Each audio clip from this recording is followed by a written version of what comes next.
ये शोर कैसा है? मायून बोली। मेहमान आ गए तुम्हारे, मैंने हंसते हुए कहा। अच्छा, मायून भी हंसी। चलो तो फिर चलते हैं इनकी खातिरदारी के लिए। मायून ने अपनी तलवार उठा ली और फिर हम बाहर निकल आए। बाहर का माहौल बस्ती वालों के लिए बड़ा खतरनाक था, क्योंकि डाट कबीले के बदमाशों की एक बड़ी तादाद ने बस्ती को घेरे में लिया हुआ था। वो सब अपनी रिवायती असलहे से लैस थे। हमें घर से बाहर निकलते देखकर दूर खड़े एक आदमी ने हाथ का इशारा हमारी तरफ करते हुए चीख कर कहा, सरदार, ये दोनों हैं। उसके इस तरह चिल्लाकर इशारा करने पर एक लंबा चौड़ा भद्दे डेल डोल का आदमी हमारी तरफ देखते हुए बोला, कालिया के बोलत है, ये बच्चा लोग हमारे 40 लोगों का कचूमर निकाल दिया, उनका मट्टी में मिला दिया। ये बच्चा लोग। और फिर उसने जोरदार कहका लगाया, हमका यकीन नहीं आता, इनका हैसियत तो चूंटी मारने का भी नहीं है रे। मायून और मैं बूढ़े आनंद के घर के बाहर खड़े उस भद्दे शख्स की बातें सुन रहे थे।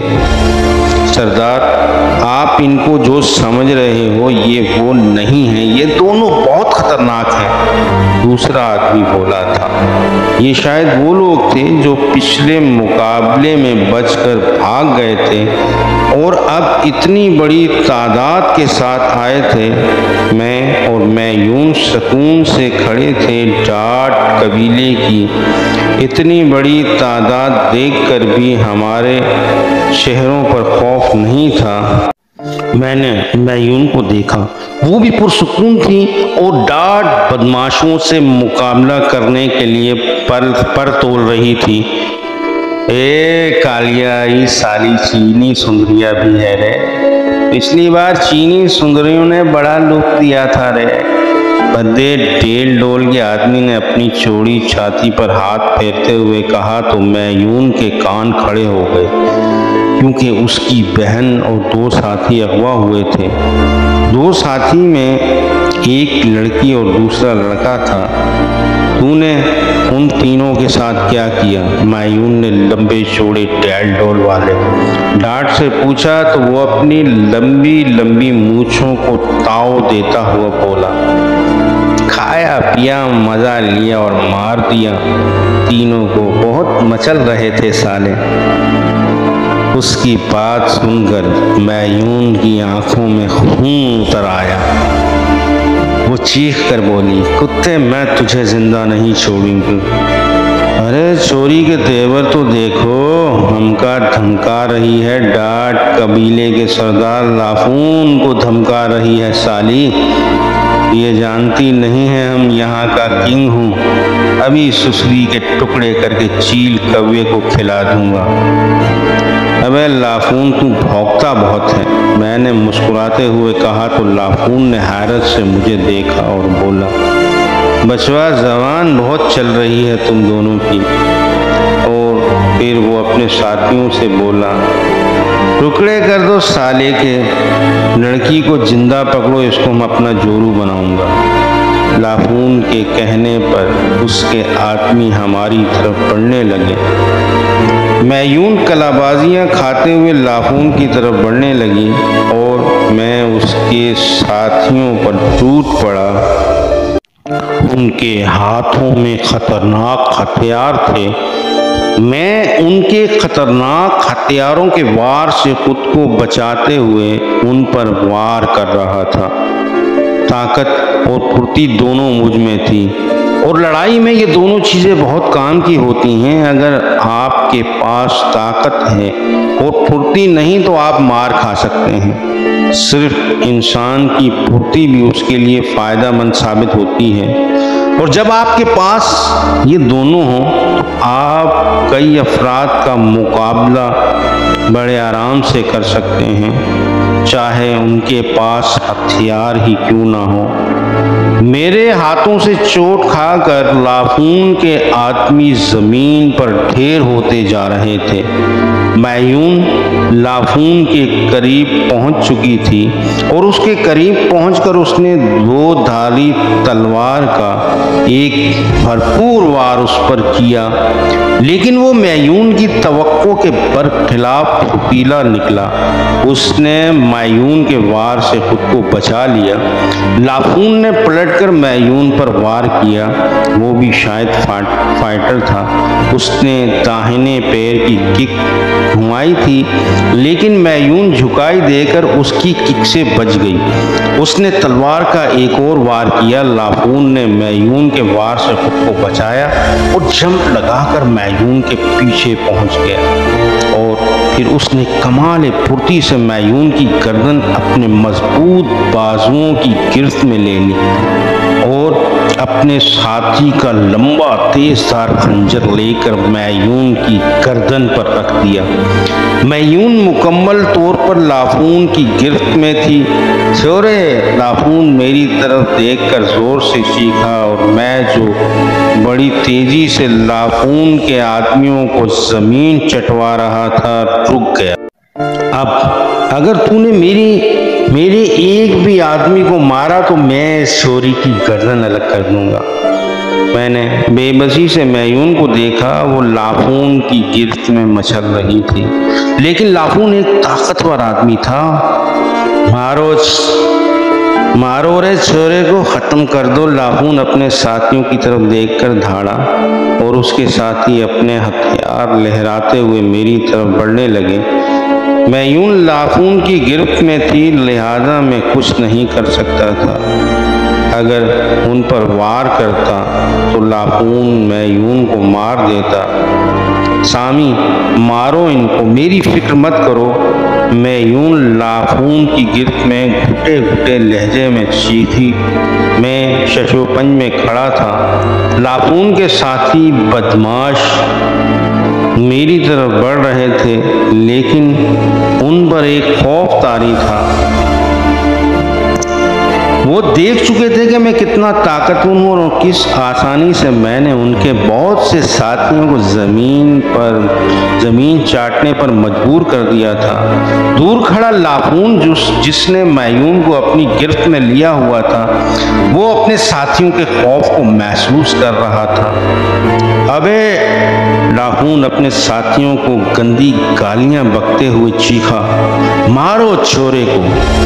और उसके साथियों ने अपनी रफ्तार तेज कर दी, लेकिन इससे पहले कि वो मुझ तक पहुंचते फजा में जोरदार बिजली कड़की और सब अपनी जगह पर साकित हो गए।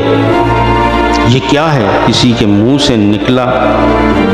बिजली दोबारा कड़की और फिर हवा में उड़ती हुई जादूगरनी नजर आई।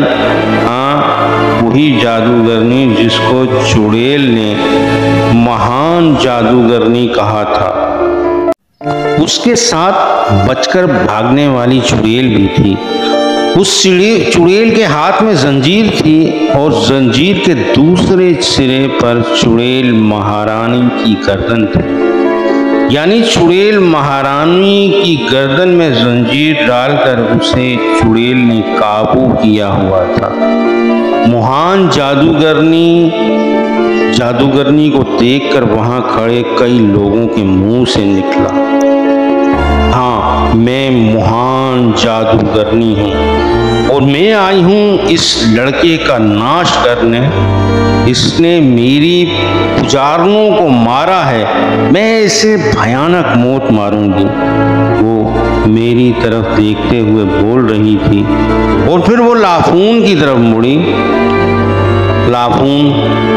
लाफून जादूगरनी के मुंह से अपना नाम सुनकर कांप गया। उसने जादूगरनी के बारे में सुन रखा था कि वो बड़ी जल्लाद किस्म की जादूगरनी है। उसने मैयून को अपनी गिरफ्त से आज़ाद कर दिया और ये उसकी बहुत बड़ी गलती थी। जी देवी जी, लाफून कांपती हुई आवाज में आजी के साथ हाथ बांधते हुए बोला। लड़की तेरी, इससे मुझे कोई सरोकार नहीं है, तू उसे ले जा सकता है, लेकिन ये लड़का मेरा शिकार है, इसे मैं मारूंगी। जी देवी जी, जैसे ही आपकी आज्ञा। लाफून दोनों हाथ जोड़कर चहकते हुए बोला। जादूगरनी की बात सुनकर उसकी बाँछें खिल गई थी। वो तो यही चाहता था कि मैयून उसे मिल जाए। फैसला उसकी मर्जी के मुताबिक हुआ था। वो बहुत खुश था। जादूगरनी दोबारा मेरी तरफ मुड़ी। अभी तक वो हवा में मौलिक थी। लड़के, तूने मेरा बहुत नुकसान किया है और तुझे इसका खामियाजा भुगतना पड़ेगा। देख इस महारानी का अंजाम। ये तेरी हिमायत में बोल रही थी, अब इसे भी तेरे साथ मरना पड़ेगा। जादूगरनी ने महारानी चुड़ैल की तरफ देखा। वो जंजीर में कैद मचल रही थी, खुद को आज़ाद करवाने की कोशिश कर रही थी, लेकिन जंजीर बहुत मजबूत थी। मुझे महारानी चुड़ैल पर तरस आ गया। वो मेरी मोहब्बत में गिरफ्तार होकर इस मुसीबत में फंसी थी। देख ए जादूगरनी, मैं तुझसे उलझना नहीं चाहता। बेहतर यही है कि अपना रास्ता ले और तू भी मुझसे मत उलझ और इस महारानी चुड़ैल को भी अपनी कैद से रिहा कर दे। मैंने जादूगरनी को समझाना चाहा, लेकिन वो मेरी बात सुनकर आग बबूला हो गई। उसे गुस्सा आ गया। वो चीख कर बोली, लड़के, तेरी इतनी औकात नहीं कि तू मुझसे उलझे। मैं अभी लम्हों में तुझे मौत की घाट उतारूंगी और ये सब तेरे भयानक मौत का तमाशा देखेंगे। जादूगरनी इर्द गिर्द खड़े लोगों को देखकर बोली। और फिर उसने कुछ पढ़ते हुए अपने हाथ घुमाए। चंद ही लम्हों में उसके हाथ के इर्द गिर्द आग का गोला गर्दिश कर रहा था। उसने वो आग का गोला मेरी तरफ उछाल दिया। आग का गोला निहायत तेजी से मेरी तरफ बढ़ने लगा। मैं आग के गोले से बचने के लिए पीछे हटने लगा, लेकिन मेरी किस्मत उसी लम्हे मेरे पैर एक पत्थर से टकराए और मैं नीचे गिरने लगा। मैयून को लाफून ने अपनी गिरफ्त से आज़ाद कर दिया था। इतनी खतरनाक लड़की को उसे यूं आज़ाद नहीं करना चाहिए। और बस वही लम्हे थे। मैयून ये सब देख रही थी। इन्हीं लम्हों में मैयून हरकत में आई। उसने फुर्ती के साथ अपनी दो धारी तलवार का वार लाफून की गर्दन पर किया। लाफून की गर्दन धड़ से अलग होकर दूर जा गिरी। दूसरे लम्हे में उसने एक लंबी छलांग लगाई और हवा में उड़ती हुई चुड़ैल तक पहुंची और उसकी गर्दन भी मैयून ने अपनी तलवार के वार से जुदा कर दी। तीसरे लम्हे में वो मेरे करीब कलाबाजियां खाती हुई पहुंची और मैं जो जमीन पर गिरने ही वाला था, मुझे थाम कर आग के गोले से दूर ले गई। आग का गोला जहां मैं खड़ा था वहां गिरा और उस जगह को जलाकर स्याह कर दिया। साथ ही वहां एक गहरा घड़ा बन गया। मैं मैयून की इस फुर्ती पर हैरान रह गया। वो ऐसा हैरत अंगेज कमाल दिखा सकती है, ये मेरे गुमान में नहीं था। कमाल कर दिया तुमने। मैं अभी तक हैरत से नहीं निकला था। अभी तुमने मेरे कमालात देखे ही कहाँ हैं। मैयून मुस्कुराते हुए बोली। जादूगरनी और वो लोग जो बस्ती के मैदान में मौजूद थे, उनको अभी तक समझ ही नहीं आया था कि चंद लम्हों में ये क्या हो गया था। सब अंगश्त बदंदा थे। महारानी चुड़ैल जमीन पर पड़ी थी। उसकी भी समझ नहीं आ रहा था कि जो चुड़ैल उसकी जंजीर थामे खड़ी थी, उसकी गर्दन कैसे उड़ गई। मैं और मैयून संभल कर खड़े हो गए थे और जादूगरनी पर वार करने के लिए तैयार हो गए थे। हम उसे वार करने का दूसरा मौका नहीं देना चाहते थे। लिहाजा मैंने और मैयून ने अपनी जगह से एक लंबी छलांग लगाई ताकि जादूगरनी के सर पर पहुंचकर उसका खात्मा कर सके। और फिर हुआ भी ऐसा ही।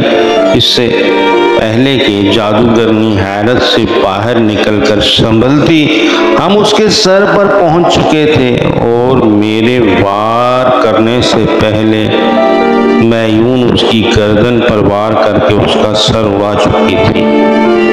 जादूगरनी का सर कटकर दूर जा गिरा था। उसका धड़ भी इधर उधर लहराने के बाद जमीन पर गिर पड़ा। हम दोनों भी जमीन पर आ गए, लेकिन फिर हमने देखा कि जादूगरनी का सर जो जमीन पर गिर चुका था हवा में बुलंद होने लगा, और हवा में बुलंद होने के बाद जादूगरनी के धड़ की तरफ बढ़ने लगा और धड़ के पास आकर दोबारा धड़ से जुड़ गया।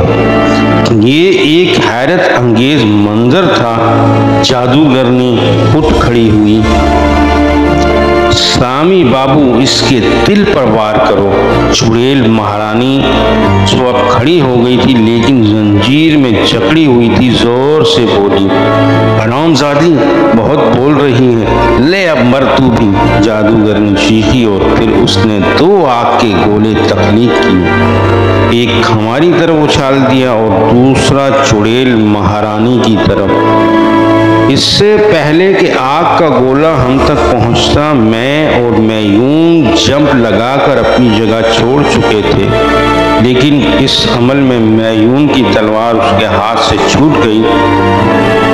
दूसरा आग का गोला महारानी चुड़ैल से टकरा चुका था और उसके जिस्म में खतरनाक आग लग चुकी थी। वो जल रही थी और चलते हुए इधर उधर भाग रही थी, चीख रही थी। मुझे जादूगरनी पर गुस्सा आ गया। मैंने लपक कर मैयून की जमीन पर पड़ी तलवार उठाई और बिजली की तेजी के साथ जादूगरनी के सर पर पहुंचकर तलवार उसके सीने में दिल वाली जगह के आर पार कर दी। तलवार जादूगरनी के सीने में घुसकर उसके दिल को चीर चुकी थी। खून उसके सीने से उबल उबल कर बाहर आ रहा था। वो फटी फटी आंखों से मुझे देख रही थी।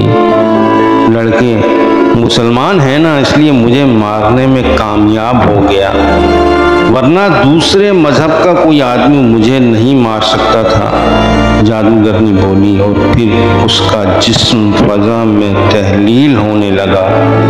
आहिस्ता आहिस्ता वो तहलील होते होते गायब हो गई। उसके जिस्म से निकलने वाला खून भी जमीन पर नजर नहीं आ रहा था। चुड़ैलें मर चुकी थी, जादूगरनी का भी खात्मा हो चुका था। चुड़ैल महारानी भी जलकर खाक हो चुकी थी। उसके मरने का मुझे अफसोस था। उसी ने बताया था कि जादूगरनी के दिल पर वार करो, लिहाजा उसके बताने पर ही मैं जादूगरनी को मारने में कामयाब हुआ था। हालांकि मैयून ने जादूगरनी का सर धड़ से अलग कर दिया था, लेकिन वो दोबारा जादूगरनी के धड़ से जुड़ गया था। लाफून भी मैयून के हाथों मारा जा चुका था। उसके बाकी साथी मैदान छोड़कर भाग चुके थे और अब उम्मीद थी कि वो इस बस्ती की तरफ भूल कर भी कभी रुख नहीं करेंगे। बस्ती को साफ कर दिया गया था। बस मुसलमानों और हिंदुओं की एक मिसाली बस्ती थी। मुझे ये बस्ती और यहाँ के लोग पसंद आए थे। बहुत इत्तेफाक था बस्ती के मुसलमानों और हिंदुओं में। सब लोग ही अच्छे थे। खासकर बूढ़ा आनंद और उसकी बेटी शगुफ्ता ने मेरा बहुत ख्याल रखा था। बस्ती में मेरा काम खत्म हो चुका था, लिहाजा मैंने बस्ती वालों से इजाज़त मांगी कि अब मुझे जाने दिया जाए, क्योंकि मुझे अपने दोस्त साथियों को तलाश करना है। लेकिन बस्ती के लोगों ने मुझे और मैयून को ज़बरदस्ती एक दिन के लिए रोक लिया। उनका कहना था कि वो रात को हम दोनों की दावत करना चाहते हैं। दावत के बाद सुबह को दोनों चले जाना। मुझे और मैयून को रुकना पड़ा। बस्ती के लोग दावत की तैयारी में मसरूफ हो गए। वो सब चुड़ैलों और जादूगरनी से निजात हासिल कर चुके थे और अब इस खुशी में एक बड़ा जश्न मनाना चाहते थे। हम बूढ़े आनंद के घर में मौजूद थे। मैंने मैयून से पूछा अब उसका क्या इरादा है, क्योंकि वो अपनी बहन का इंतकाम ले चुकी थी। अब तुम चीन जाओगी? मैंने मैयून से पूछा।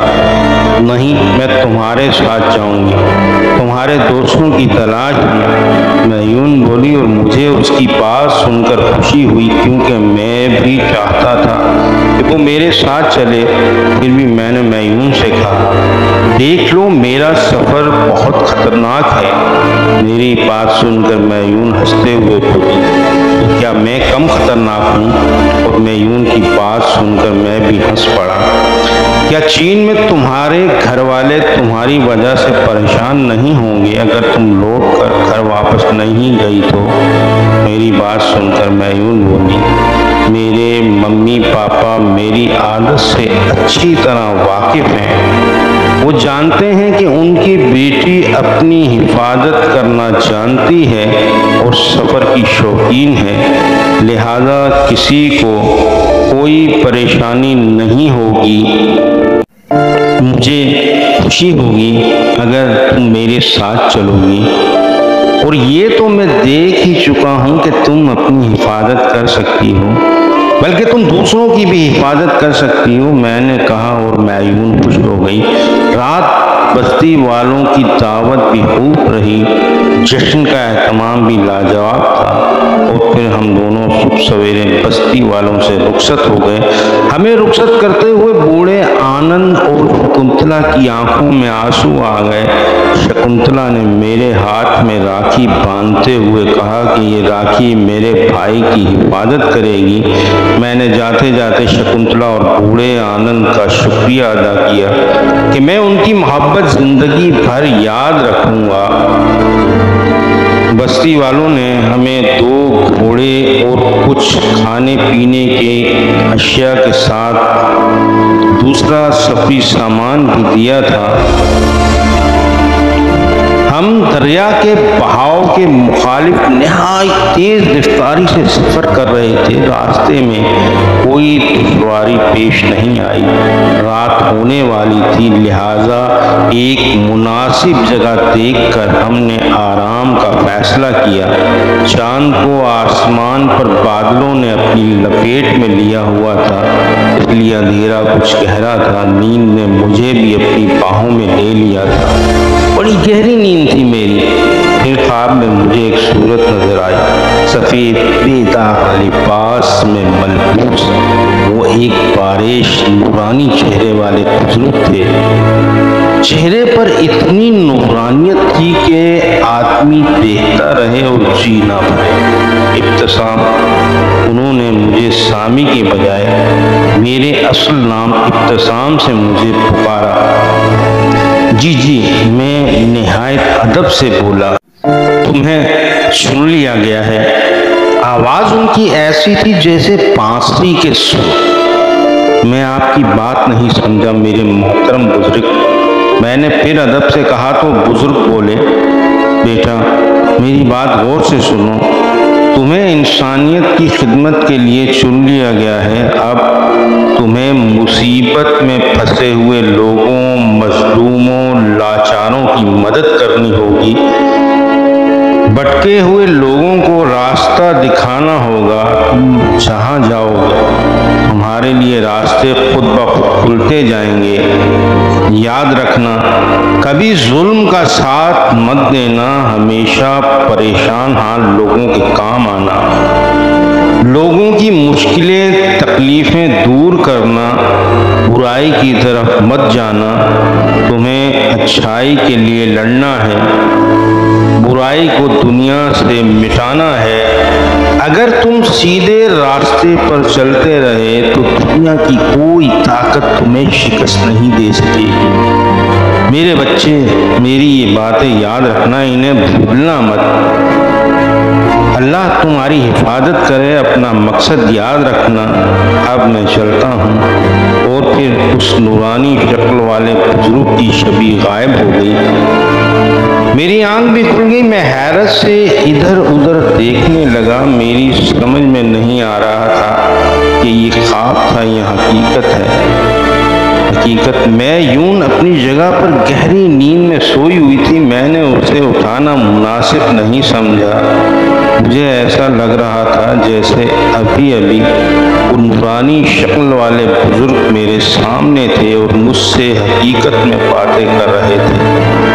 अभी मैं इसी तजब्जुब में गिरफ्तार था कि फ़ज़ा में मुझे रंग बिरंगी रोशनी का एहसास हुआ। यूं लग रहा था जैसे फ़ज़ा में दर्जनों रंग बिरंगे जुगनू बिखरे हुए हों। मैं फ़ज़ा में देखने लगा और गौर करने पर एहसास हुआ कि वो जुगनू नहीं थे, बल्कि छोटी छोटी सी परियां थीं। इतनी छोटी कि उनके कद 4-5 इंच से ज़्यादा नहीं थे। वो फ़ज़ा में इधर उधर बिखरी हुई थी। हर परी के जिस्म से अलग रंग की रोशनी खारिज हो रही थी। नन्ही नन्ही परियों के जिस्म से खारिज होने वाली रंग बिरंगी रोशनियों ने बड़ा खूबसूरत समा बनाया हुआ था। वो हवा में इधर उधर उड़ते हुए लहरा रही थी। मैं उन्हें हैरत से देख रहा था।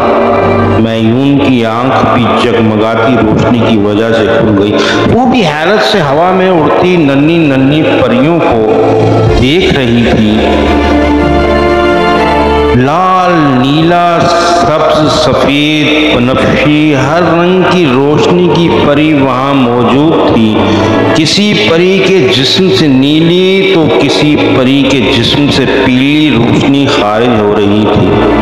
और फिर उन परियों में से एक नन्ही परी जिसके जिस्म से गुलाबी रोशनी खारिज हो रही थी, मेरी तरफ बढ़ी और मेरे चेहरे के पास आकर रुक गई। बहुत खूबसूरत परी थी वो। उसके हाथ में छोटी सी छड़ी थी। तुम सामी हो? नन्ही परी मेरे चेहरे को देखते हुए बोली। हाँ, मैं सामी हूँ, मैंने जवाब दिया। हम सीस्तान की परियां हैं। नन्ही परी ने बोलना शुरू किया। मेरा नाम नीलम परी है और ये मेरी साथी परियां हैं। नन्ही परी ने अपना तारुफ करवाया। लेकिन तुम मुझे कैसे जानती हो? मैंने पूछा तो नन्ही नीलम परी बोली, बताती हूँ।